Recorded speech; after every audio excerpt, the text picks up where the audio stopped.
প্রধান উপদেষ্টা ডক্টর মোহাম্মদ ইউনূসের কাছে চূড়ান্ত প্রতিবেদন জমা দিয়েছে পুলিশ সংস্কার কমিশন। প্রতিবেদনে পুলিশের নিয়োগ, পদোন্নতি, পদায়নে ৬টি সুপারিশ করেছেন তারা। কিন্তু কি সুপারিশ করেছে কমিশন? বিস্তারিত জানাচ্ছেন লিমা সায়ন্তী।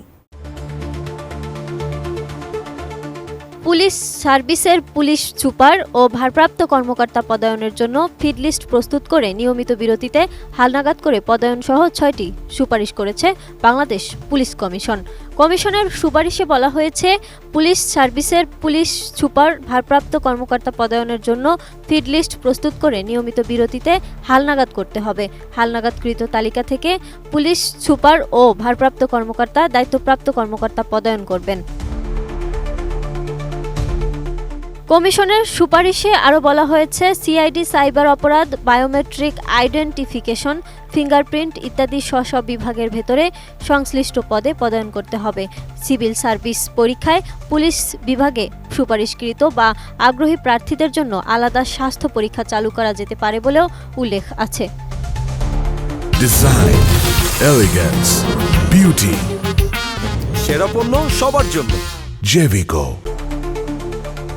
তাছাড়াও কনস্টেবল থেকে এএসআই ও এএসআই থেকে এসআই পদোন্নতিতে প্রতি বছর পরীক্ষা ও পরীক্ষায় উত্তীর্ণ হওয়ার রীতি বাতিল করে একবার উত্তীর্ণ হলে পরবর্তী ৩ বছরের জন্য তাকে যোগ্য হিসেবে বিবেচনা করতে হবে এবং বিভাগীয় পদোন্নতির নীতিমালা সংস্কার করে কনস্টেবল এসআই নিয়োগ স্তর থেকে একটি ক্যারিয়ার প্ল্যানিং প্রণয়ন করা প্রয়োজন, যাতে সদস্যদের মধ্যে পেশাদারিত্ব উন্নয়ন ও দক্ষতা বৃদ্ধির জন্য উৎসাহ উদ্দীপনার সৃষ্টি হয়। কমিশনের সুপারিশে আরও বলা হয়েছে, বাংলাদেশ পুলিশের কার্যক্রমকে আরও দক্ষ ও জনবান্ধব করতে হলে আধুনিক প্রযুক্তি ও প্রশিক্ষণের উপর গুরুত্ব দিতে হবে। পুলিশের নিয়োগ ও পদোন্নতিতে স্বচ্ছতা আনলে সদস্যদের কর্মস্পৃহা ও মনোবল বাড়বে, যা সার্বিকভাবে বাহিনীর সক্ষমতা বৃদ্ধিতে সহায়ক হবে।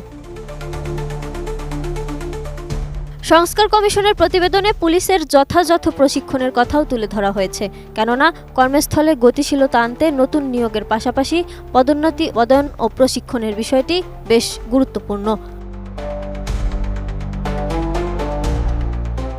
দেশের সরকারি কিংবা বেসরকারি প্রতিষ্ঠানে পদোন্নতি ও পদায়ন প্রশিক্ষণের বিষয়টিকে তেমন গুরুত্বপূর্ণ ভাবা হয় না। পদোন্নতি বা উপযুক্ত স্থানে পদায়ন না হলে কর্মীদের মধ্যে হতাশা দেখা যায়, যা নেতিবাচক প্রভাব সামগ্রিক কাজের উপর পড়ে বলেও ওই প্রতিবেদনে উল্লেখ আছে। বিশ্লেষকদের মতে, এসব সুপারিশ বাস্তবায়ন হলে দেশের পুলিশিং ব্যবস্থা যুগান্তকারী পরিবর্তন আসবে এবং বাহিনীর সদস্যরা পেশাগত জীবনে আরও সফল ও দক্ষ হয়ে উঠবেন। এখন দেখার বিষয়, সরকার ও সংশ্লিষ্ট কর্তৃপক্ষ এসব সুপারিশ বাস্তবায়নে কতটা উদ্যোগী হয়।